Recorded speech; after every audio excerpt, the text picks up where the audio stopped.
What if the history you know is a lie, not a simple lie, but a masterpiece of deception, painted on a canvas of centuries with the blood of kings and revolutionaries for paint? What if the greatest heroes and most monstrous villains were merely pawns in a game so vast? Its rules are unknown, and its players are shadows. Here is the first anomaly. A Basque soldier, crippled in battle, has a vision of God not as a shepherd, but as a general. Here is the dilemma. Can you build a perfect world for humanity by first enslaving their minds? This is not a story of good versus evil. It is the story of a war fought in whispers, in the confessionals of queens and the backrooms of taverns. It is the story of two blades forged to shape one world, the war for your soul. It began in the year 1540. The world was cracking open. Martin Luther had hammered his theses onto a church door, and the monolithic power of Rome was splintering. In this chaos, the Pope found his weapon. Ignatius of Loyola, the crippled soldier, founded the Society of Jesus. They were not monks. They were the Pope's shock troops, a spiritual intelligence agency. Their vow was not to poverty or chastity, but to absolute obedience. They called themselves Jesuits. Their training was legendary. The spiritual exercises, a month-long psychological gauntlet, broke a man's will and rebuilt him as a perfect instrument of the order. They were masters of disguise, of languages, of science. They became the confessors to kings, the tutors to princes, the astronomers to emperors. They built a network of influence that wrapped around the globe, from the courts of Europe to the forbidden cities of China. Their motto was Ad majorem Dei gloriam, for the greater glory of God, but their methods were purely of this world: espionage, infiltration, political leverage, and, when necessary, assassination. The Jesuits believed humanity was flawed, weak, and needed a firm hand to guide it to salvation. A global theocracy with the Pope on its throne and the society as its unseen hand was the only path. Kings feared the poison of the Jesuits, but the Jesuits feared something more powerful than poison. They feared an idea. That idea was taking root in another secret society, one born not in visions of divine war, but in the quiet workshops of cathedral builders, the Freemasons. They were the inheritors of the Knights Templar, or so the legend went. Their origins are shrouded in mist, a tapestry of ancient rites and guilds, but by the 17th century they were a force. Their lodges were sanctuaries for freethinkers, for scientists, for philosophers who dared to ask questions Rome had forbidden. Isaac Newton, Voltaire, Benjamin Franklin. They gathered under the symbols of the architect, the square and the compass, and they dreamt of building a different world, a world not based on divine revelation, but on human reason, a world where men were not subjects but citizens, where knowledge, not faith, was the key to enlightenment. They called the Creator the great architect of the universe, a deliberate ambiguity that welcomed men of all faiths and no faith at all.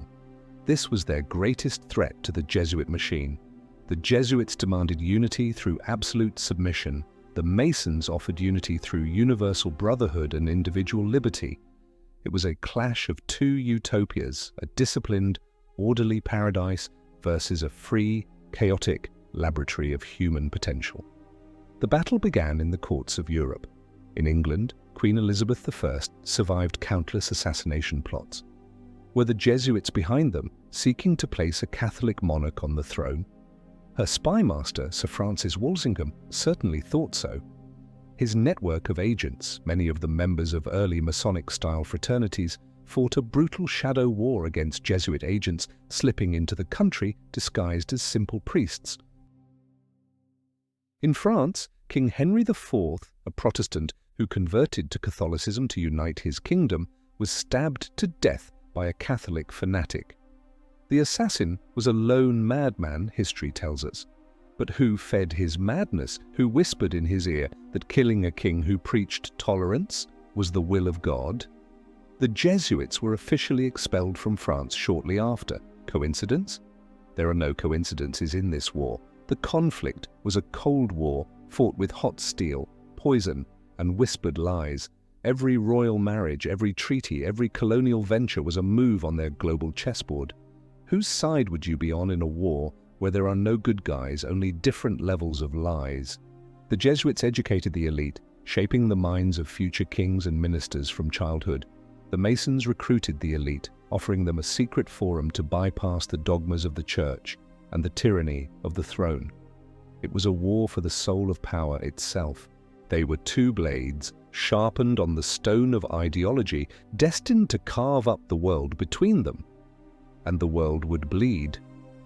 But Europe was becoming too small, too crowded for such a titanic struggle. The board had to be expanded.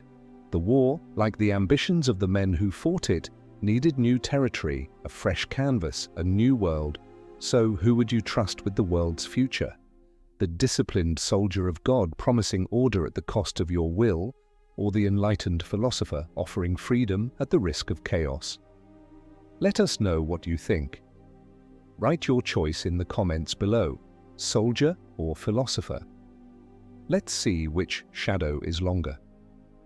The ideas of the Jesuits, like seeds carried by the ocean wind, found fertile, blood-soaked soil in the Americas.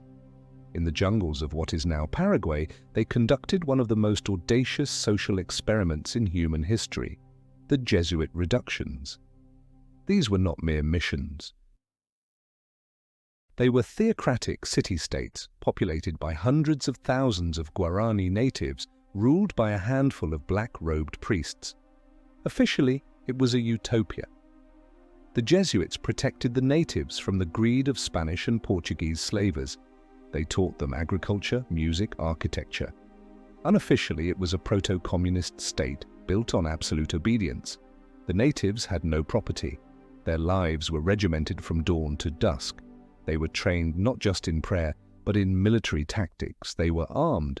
The Jesuit reductions became a powerful, independent empire, a state within a state, loyal only to the general of the Jesuit order in Rome. This was the Jesuit model for the world made real, a benevolent dictatorship where individual freedom was sacrificed for collective security and salvation. It was a fortress of faith in the heart of the wilderness. The kings of Spain and Portugal grew terrified. This Jesuit empire, controlling a vast territory and a disciplined native army, was a threat to their own colonial power. Was this for the glory of God or the glory of the order? But while the Jesuits were building their kingdom of God in the south, a different kind of kingdom was being planned in the north. The architects of freedom, the Freemasons, had also crossed the Atlantic. In the bustling port cities of Boston, New York, and Philadelphia, their lodges became the secret headquarters for a revolution. Men like George Washington, Benjamin Franklin, Paul Revere, John Hancock, the founding fathers of the United States of America, were all brothers of the craft. In their meetings, they didn't just share Masonic rituals, they shared the radical, incendiary ideas of the Enlightenment, liberty, individual rights, government by consent of the governed. These were Masonic ideals, a direct assault on the divine right of kings that the Jesuits had sworn to defend. The war for the New World was not fought with armies alone. It was a battle of spies in cassocks versus revolutionaries in aprons. Jesuit missionaries pushed north from New France and Spanish Florida, mapping the continent, gathering intelligence and converting native tribes into potential allies for the Catholic crowns. Masonic lodges in the 13 colonies became the command centers for the Sons of Liberty, organizing protests, printing pamphlets, and planning the overthrow of a king. The French and Indian War was not just a colonial squabble between Britain and France. It was a proxy war between the Masonic-backed British colonies and the Jesuit-influenced French territories. When the British finally won, they expelled the French, and with them, they unknowingly crippled the Jesuit intelligence network in the north. This cleared the board for the Masons. The American Revolution was a Masonic project. The Boston Tea Party was planned in a tavern that hosted a Masonic lodge. The Declaration of Independence is a document steeped in Enlightenment philosophy, a direct echo of the ideas discussed in lodges for decades. Could a new nation, founded on reason and liberty, survive in a world of empires and dogmas? The Jesuits, watching from the shadows in Europe and South America, worked to ensure it would not. They saw the United States of America not as a noble experiment, but as a virus, a dangerous idea that, if successful, would spread across the world and destroy the old order they fought to protect. They whispered in the ears of European kings, warning them that the American rebellion was a disease that would infect their own people. They helped funnel resources to loyalist forces. But it was too late. The architects had laid their cornerstone. The new republic was born, a nation conceived in liberty. But its birth was just the opening battle in a new, more vicious phase of the war. A war where the prize was not just a continent, but the future of humanity itself. That war's epicenter would soon shift back across the ocean to the very heart of the old world, to Paris. The revolutionary fire, lit in the Masonic lodges of America, now leapt across the Atlantic, landing in a kingdom bankrupt and seething with discontent: France. Here, the battle would not be fought in wild frontiers, but in crowded salons and blood-soaked city squares. The French Revolution was the Masons' grandest, most terrifying operation yet. The Grand Orient de France, the country's premier Masonic body, was a who's who of revolutionary leaders. The Duke of Orléans, the king's own cousin, was its Grand Master. Figures like Danton, Desmoulins, and even the infamous Marquis de Sade were brothers. Their slogan, liberty, equality, fraternity, was born in the secrecy of the lodge and unleashed onto the streets of Paris. Their goal was the complete annihilation of the old regime, the throne and the altar, the twin pillars of the Jesuit worldview. But where were the Jesuits? In 1773, under immense pressure from the Catholic monarchs of Europe, who feared their power, the Pope had officially suppressed the order. The Society of Jesus was, for all intents and purposes, dissolved, a fatal blow it seemed. But you cannot kill an idea, and you cannot dismantle a network built over 2 centuries with a mere papal decree. The Jesuits did not disappear, they simply went underground. They became a ghost organization, their members secretly continuing their work, their loyalties still sworn to a general in the shadows. And from these shadows they orchestrated the counter-revolution. As the Masonic-led revolutionaries stormed the Bastille and stripped the king of his power, ex-Jesuit priests organized royalist resistance. They fanned the flames of Catholic piety in the countryside, igniting the brutal civil war in the Vendée region, a conflict that would claim hundreds of thousands of lives. They used their old networks in the royal courts of Austria and Prussia to encourage foreign intervention to crush the revolution with outside force. The French Revolution became a maelstrom of violence that spun out of the control of both sides. This is the curse of their war. Every victory is a catastrophe. The Masons unleashed the power of the people, but found they could not control it. The Jesuits sought to restore order through terror, but only created more martyrs for the revolution. Then came the reign of terror. The guillotine, that grim symbol of radical reason, began to fall on the necks of the revolutionaries themselves. Danton, a Mason, was executed. The Duke of Orléans, the Masonic Grand Master, was executed. Was this the revolution devouring its own, or was it something more sinister? Had Jesuit agents infiltrated the radical Jacobin clubs, pushing the paranoia to its limits, turning the revolutionaries against each other to discredit their entire project? The chaos created a vacuum. And into that vacuum stepped a man who was a product of both worlds. A young Corsican general, Napoleon Bonaparte. He was a Freemason initiated into a lodge during his campaign in Egypt. He rose through the ranks of the Revolutionary Army, but he was also a pragmatist who understood the power of religion. He ended the terror, he brought order, and then he crowned himself emperor. He restored the Catholic Church in France, but on his own terms. He even considered restoring the Jesuit order to help him run his new empire. Napoleon was the ultimate wild card. He harnessed the revolutionary energy of the Masons to build a continental empire, yet he ruled with the absolute authority of an old-world monarch. For a time, it seemed he had ended their war by subsuming both sides into his own ambition. But the game was not over. The conflict would simply change its form. The battlefield would shift from the public square to the counting houses of London and the banks of Vienna. The weapon of choice would no longer be the guillotine, but gold. The age of revolution gave way to an age of industry, smoke, steel, and capital, the 19th century. The war did not end, it merely changed its uniform. Instead of cassocks and Masonic aprons, the combatants now wore the tailored suits of bankers and industrialists. The new prize was not the souls of men, but the wealth of nations. And the primary weapon was money. Following the chaos of the Napoleonic Wars, one family rose to prominence, a dynasty that would become synonymous with unimaginable wealth and power, the Rothschilds. Meyer Amschel Rothschild and his 5 sons established a banking network that spanned Europe, from Frankfurt to London, Paris, Vienna, and Naples. They financed governments, funded wars, and seemed to possess an almost supernatural ability to know the outcome of events before they happened. The famous story of Nathan Rothschild making a fortune on the London stock market after the Battle of Waterloo, using his advanced knowledge of Napoleon's defeat, is a testament to the power of their intelligence network.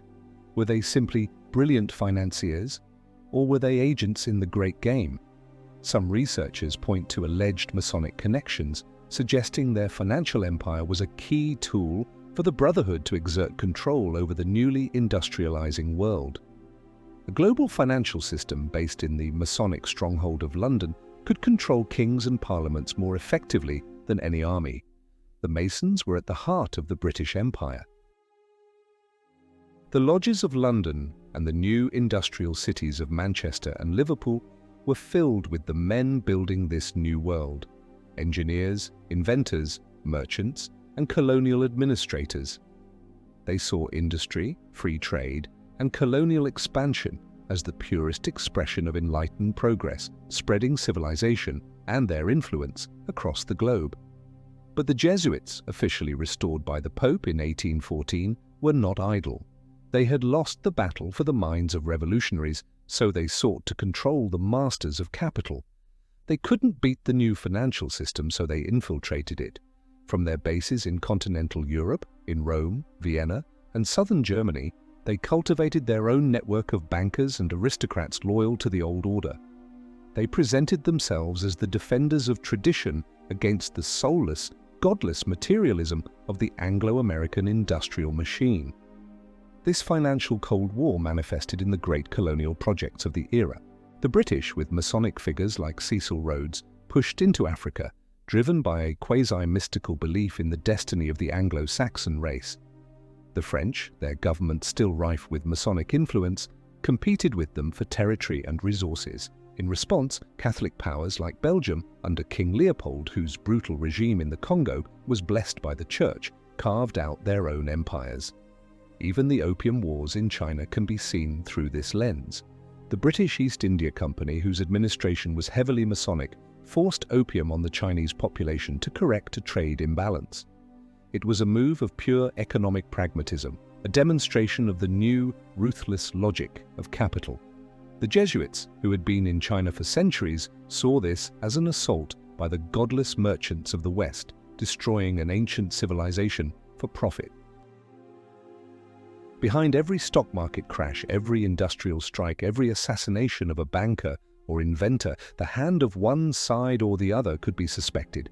It was a war of industrial sabotage, corporate espionage, and financial manipulation. Kings still wore crowns, but their true masters were the ones who held their national debts. The world was being bought and sold. And in this new Gilded Age, the grandest prize of all, the fastest-growing nation on Earth, was the United States of America. It had become a continental power, a burgeoning industrial giant, and both sides knew that whoever controlled America would control the 20th century. The stage was set for the nation's greatest tragedy. Is it better for the world to be run by bankers or by priests? Both promise stability, but each demands a different price. Your money or your soul? Tell us your choice. Drop a comment with banker or priest, and let the debate begin. The United States of America in the mid-19th century was a powder keg, a nation built on the Masonic principle of liberty, yet paradoxically sustaining itself on the brutal institution of slavery. It was a contradiction that could not hold. And into this deep, festering wound, the old European masters began to press their fingers. The American Civil War is remembered as a noble struggle over slavery and states' rights. But what if it was also a brilliantly executed destabilization operation orchestrated from across the Atlantic? The goal: to cripple the rising American giant, to shatter the Masonic experiment, and to plunge the nation into a bloody, self-destructive war from which it might never recover. The Masonic Brotherhood in America was split down the middle. In the North, lodges were filled with abolitionists, industrialists, and Union generals. In the South, the secessionist leadership and the Confederate officer corps were also dominated by Freemasons. Men who had sworn oaths of brotherhood now prepared to kill each other on the battlefield. General Winfield Scott against General Robert E. Lee. Brothers in the lodge, enemies in the field. This division was not accidental. It was exploited. From London and Paris, certain Masonic factions saw the war as a regrettable but necessary step to purge the stain of slavery and forge a stronger, centralized industrial nation. They discreetly supported the Union, seeing its victory as the victory of progress. But the Jesuits and their allies in the Catholic monarchies of Europe saw an opportunity. A divided America was a weak America. They played on the fears and ambitions of both sides. Jesuit agents of influence whispered in the ears of Confederate leaders, promising them recognition and aid from Catholic France and Spain if they seceded. They stoked the South's aristocratic agrarian pride, framing their cause as a defense of tradition against the North's godless industrialism. At the same time, through financial intermediaries in Europe, they helped funnel arms and funds to both the North and the South. The principle is simple. If you want two dogs to fight to the death, you feed them both. The Vatican openly sympathized with the Confederacy. Pope Pius IX wrote a letter to Jefferson Davis, addressing him as the Honorable President of the Confederate States of America, a significant act of diplomatic recognition that no other major European power dared to grant. Was this a simple gesture of support or a signal from the command center of the counter-revolution? The war dragged on, costing over 600,000 lives, tearing the nation apart. It was a slaughter on a scale no one had imagined, fueled by industrial technology and ideological fervor. In the end, the Union's industrial might prevailed. The Masonic experiment survived, albeit horrifically scarred, but the operation was not over. With the South defeated, President Abraham Lincoln sought a soft peace, a reconstruction with malice toward none. He wanted to heal the nation's wounds quickly, to restore the brotherhood. This made him dangerous. A reunified, forgiving, and powerful America was a threat. On April 14, 1865, just days after the Confederate surrender, Abraham Lincoln was shot. His assassin, John Wilkes Booth, was a famous actor, but the conspiracy went far deeper. Several of his co-conspirators were Catholics. One, Mary Surratt, in whose boarding house the plot was hatched, had connections to Jesuit priests. After the assassination, a man named John Surratt, another conspirator, fled to Canada and then to Europe, where he was hidden in the Vatican. He was eventually discovered serving in the papal Zouaves, the Pope's personal army. An accident? A desperate man seeking refuge? Or an agent returning to his handlers? The assassination of Lincoln achieved what the war could not. It plunged the nation into an era of bitter, vengeful reconstruction, poisoning its politics for a generation. The American tragedy was complete. The giant had been wounded, its moral authority compromised. But it had survived. The war for the world was not yet won. The board would now expand once more from the battlefields of America to the entire globe. The twilight of empires was approaching, and the countdown to a global Armageddon had begun. The final decades of the 19th century were a time of nervous peace in Europe, an era of glittering empires, breathtaking new technologies, and a creeping sense of dread. Beneath the surface of balls and coronations, the shadow war was entering its deadliest phase. The goal was no longer to control a single nation, but to set the entire civilized world on a path to self-destruction. The chessboard was Europe, and the pieces were the great powers. On one side stood the British Empire, a global system of finance and trade controlled from the City of London, its elite thoroughly permeated with Masonic influence. Allied with them was Republican France, still fiercely anti-clerical and Masonic in its political culture. On the other side stood the German Empire, a new, dynamic industrial power authoritarian and militaristic. And its allies, the sprawling, ancient, and deeply Catholic Austro-Hungarian Empire. This was the heart of the Old World, a bastion of monarchical and Jesuit power. The battle lines were drawn. The game was to create two massive armed camps poised to annihilate each other. The method was a slow, deliberate campaign of diplomatic intrigue, propaganda, and provocation.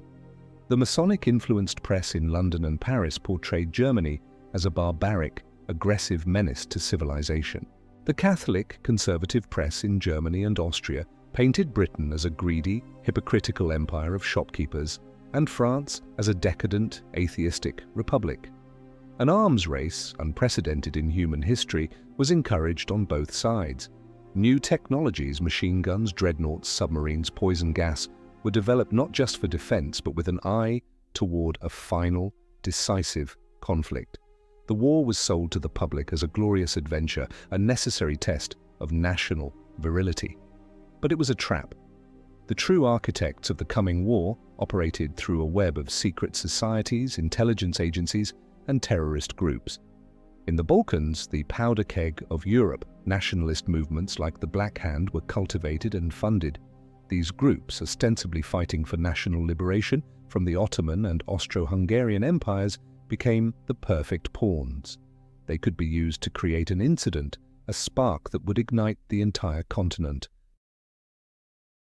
The assassination of Archduke Franz Ferdinand of Austria-Hungary in Sarajevo in 1914 is presented as that spark. Gavrilo Princip, a young Serbian nationalist, the lone gunman who changed the world. But the Black Hand was behind him. And who was behind the Black Hand? Their network had ties to intelligence services in both Serbia and Russia, and those services were, in turn, battlegrounds for influence by the greater powers and their secret networks. The assassination was not a random act of terror, it was the pull of a carefully set trigger. Every chancellery in Europe was filled with men, ministers, ambassadors, generals, who belonged to various lodges or had been educated in Jesuit schools. They were all pushed and pulled by loyalties that often superseded their duty to their own countries. The final month before the war, the July crisis, was a masterpiece of manipulation, a series of ultimatums, mobilizations, and diplomatic blunders that made war inevitable. Each side was convinced it was the victim. Each side was certain of a quick victory. They were all wrong. They were puppets dancing on strings pulled from London, Paris, Berlin, and Rome. They were marching eagerly into the greatest act of sabotage in human history. The twilight of the Old World was over. The sun was setting on an entire civilization, and the night that followed would be long and filled with monsters. The countdown had reached zero. Armageddon was here. The First World War was not a war of nations. It was a human sacrifice, a 4-year-long ritual of industrial slaughter that consumed 10 million lives and shattered a continent. From the mud of the trenches, a new world would be born, but it would be a world of ghosts and monsters. This was the ultimate outcome of the Shadow War, a catastrophe so vast it would reshape the very nature of power. The stated goals of the war were quickly forgotten. It became a war of attrition, a senseless meat grinder. But from the perspective of the secret masters, the operation was a stunning success. The war achieved its primary objective, the destruction of the three great conservative monarchical empires that stood in the way of a new global order.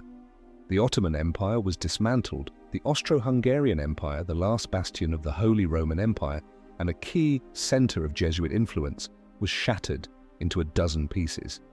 And most significantly, the Russian Empire collapsed into chaos and revolution. Russia was the wild card, orthodox, mystical, autocratic. It had never fully fallen under the influence of either the Jesuits or the Masons. It was a power unto itself. It had to be eliminated. When the war pushed Russia to the breaking point, the agents of change were ready, the Bolshevik Revolution. History records it as a popular uprising of workers and peasants.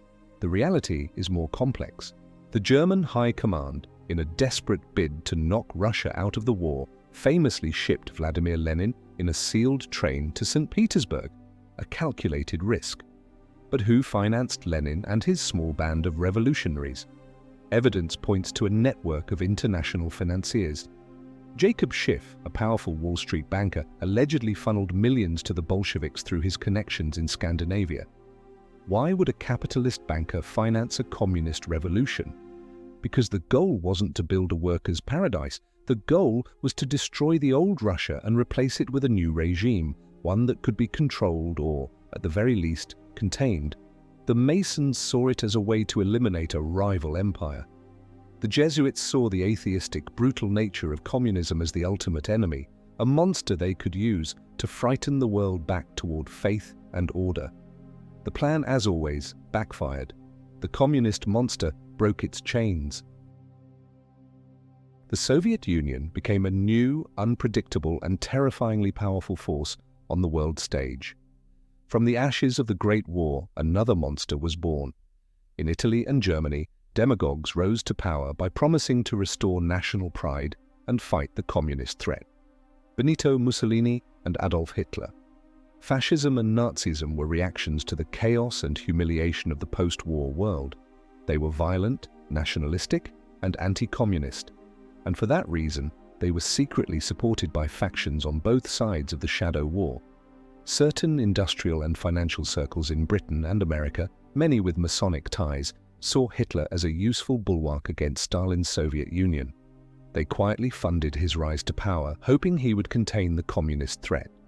At the same time, factions within the Vatican saw in these fascist movements a potential ally against both communism and the liberal secular democracies. The Vatican signed a concordat with Nazi Germany in 1933, a treaty that gave moral legitimacy to Hitler's regime. The war to end all wars had failed. It had only created more powerful, more uncontrollable weapons. The world had not been made safe for democracy. It had been turned into a laboratory for new forms of tyranny. The stage was being set for a second, even more horrific global conflict. The world is on fire. A madman offers to put it out, but his price is your freedom. A banker offers to save you, but his price is your soul. Who do you turn to? Let's settle this. Write your choice in the comments. Madman or banker. The results might surprise you. The Second World War was not a sequel. It was the second act of the same tragedy.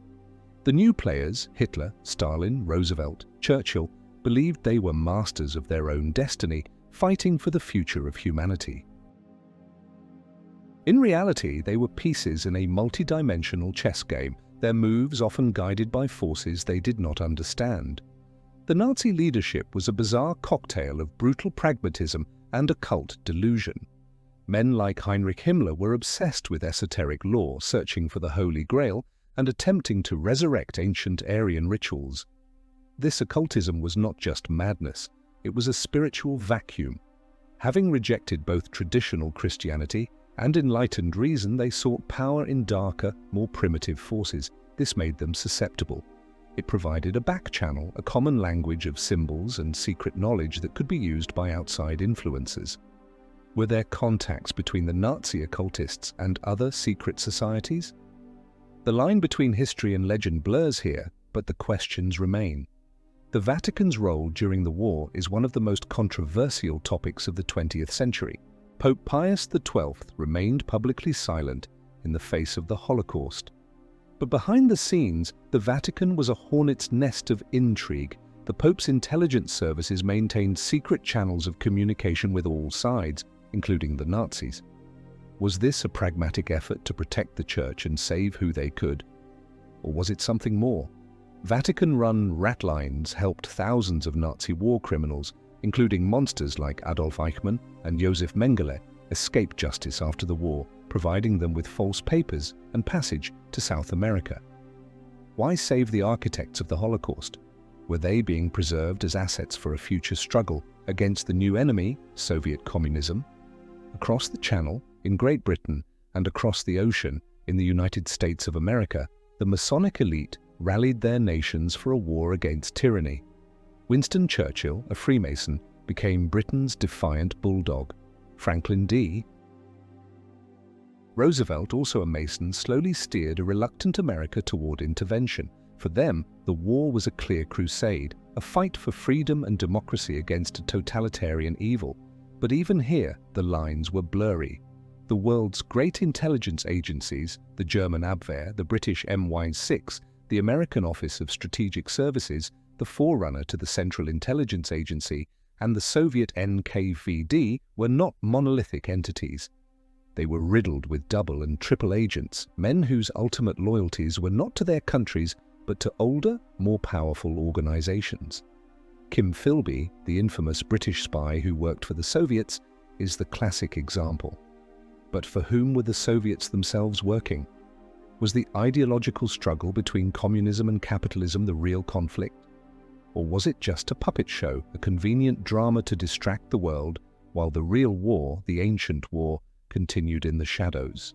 The most terrifying prize of the war was the atomic bomb. The Manhattan Project was the Masons' ultimate expression of enlightened reason, the power of the universe, unlocked by science. But the Jesuits also had their scientists, and spies from all sides were desperate to steal the secret. The race for nuclear technology was not just a race between nations, it was a race to see which shadow organization would hold the ultimate power of annihilation. The bombs that fell on Hiroshima and Nagasaki did more than end a war. They announced the arrival of a new god, a god of terrifying, indiscriminate power, and a new phase in the endless war. The world had survived the fire, but now had to live under the shadow of the mushroom cloud. The age of hot war was over. The age of Cold War, the perfect cover for the real conflict, was about to begin. The end of the Second World War brought no peace. It brought a new, colder and more paranoid kind of war. The planet was divided into two camps, the capitalist West, led by the United States of America, and the communist East, led by the Union of Soviet Socialist Republics. This ideological struggle, a battle for the hearts and minds of humanity, was the perfect smokescreen. Under the cover of the Cold War, the ancient conflict between the Jesuits and the Masons entered its most sophisticated and dangerous phase. The new battlefields were the world's intelligence agencies. The Central Intelligence Agency was founded in 1947. From its very inception, it was a battleground. Key figures in its creation, like Allen Dulles, came from the Wall Street legal and banking establishment, a world deeply intertwined with Masonic-style fraternities and clubs. They built an agency dedicated to fighting communism through covert action, propaganda, and economic warfare. But the Committee for State Security, the KGB, was not its only enemy. The CIA was immediately infiltrated by agents loyal to the other side. The Vatican, and by extension the Jesuit network, had centuries of experience in intelligence gathering. They placed their assets inside the new American agency, creating a war within the war. This internal conflict explains some of the most bizarre and contradictory actions of the era. The world teetered on the brink of nuclear apocalypse during the Cuban Missile Crisis in 1962. Was it solely a standoff between Kennedy and Khrushchev? Or were there provocateurs on both sides whispering in the ears of generals, pushing them toward a war that would have wiped out both the United States and the Soviet Union, leaving the old powers of Europe to pick up the pieces? Consider the assassination of President John F. Kennedy in 1963. Kennedy was a Catholic, but he was not their Catholic. He was independent. He spoke of peace with the Soviets. He was cracking down on the mafia. He wanted to shatter the CIA into 1,000 pieces. He was a threat to multiple factions. The official story, a lone gunman, has never satisfied serious researchers. The sheer number of unanswered questions points to a conspiracy, but whose? A Masonic faction that saw him as too soft on communism? A Jesuit faction that saw his independent Catholicism as a heresy? Or a joint operation by rogue elements from both sides who simply wanted a more aggressive player in the White House? The war was also fought with proxy armies. In Italy, after the war, the Communist Party was poised to win the election. To prevent this, a secret network was created, Operation Gladio. A stay-behind army trained by the CIA and British intelligence, composed of right-wing militants, to stage a coup or fight a guerrilla war if the communists took power. But Gladio went further. Its operatives engaged in a strategy of tension, carrying out terrorist bombings that were blamed on the left, terrifying the public into voting for conservative, Christian democratic governments. Similar networks were established all over Western Europe. Who was running Gladio? The CIA provided the hardware, but the Vatican's intelligence networks provided the software, the local agents, the ideological justification, the safe houses. It was a joint venture in terror. From the jungles of Vietnam to the streets of Latin America, the Cold War provided the script for a global drama of revolution and counter-revolution. But the directors remained hidden. The ideological struggle was a distraction. The real goal was control, to keep humanity in a permanent state of fear, divided and conquered, while the ancient war for the planet continued, unnoticed by the very people whose lives were being sacrificed in its name.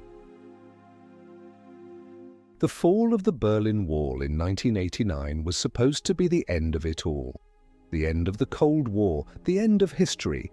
It was a lie. It was just the end of a chapter. The war was about to move to a new battlefield, one that exists everywhere and nowhere, a battlefield inside your own mind. The collapse of the Soviet Union in 1991 was not a victory for freedom, it was a corporate merger. One of the two major players had been taken off the board, leaving the field open. The result was not peace, but a new kind of chaos. A globalized world of interconnected finance, technology, and media. This was the perfect environment for the final stage of the war. A war no longer fought for territory or even ideology, but for the control of perception itself. The new weapons are not bombs and bullets. They are algorithms, hashtags, and viral memes. The new battlefield is the screen you are looking at right now. The financial crisis of 2008 was not an accident. It was a controlled demolition. Years of deregulation pushed by financial interests with deep ties to the old networks created a global bubble of debt. When it burst, it wiped out the savings of millions, but it also consolidated power in the hands of a few too-big-to-fail banks. It was a massive transfer of wealth and a demonstration of power.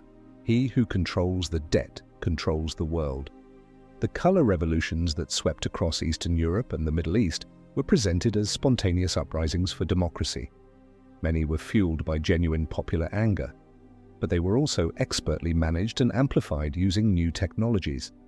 Social media platforms developed in Silicon Valley by tech visionaries, often steeped in a culture of libertarian, utopian thinking, a modern echo of Masonic ideals, became tools for organizing protests and spreading information. But these same tools could be used to spread disinformation, to destabilize any government that stood in the way of the new global order. The war has moved into cyberspace. The combatants are no longer nations, but faceless networks of hackers, propagandists, and intelligence operatives. They create fake news to polarize societies. They manipulate search results and social media feeds to create echo chambers, trapping people in bubbles of comforting lies. They turn citizens against each other, fueling culture wars over identity, race, and religion.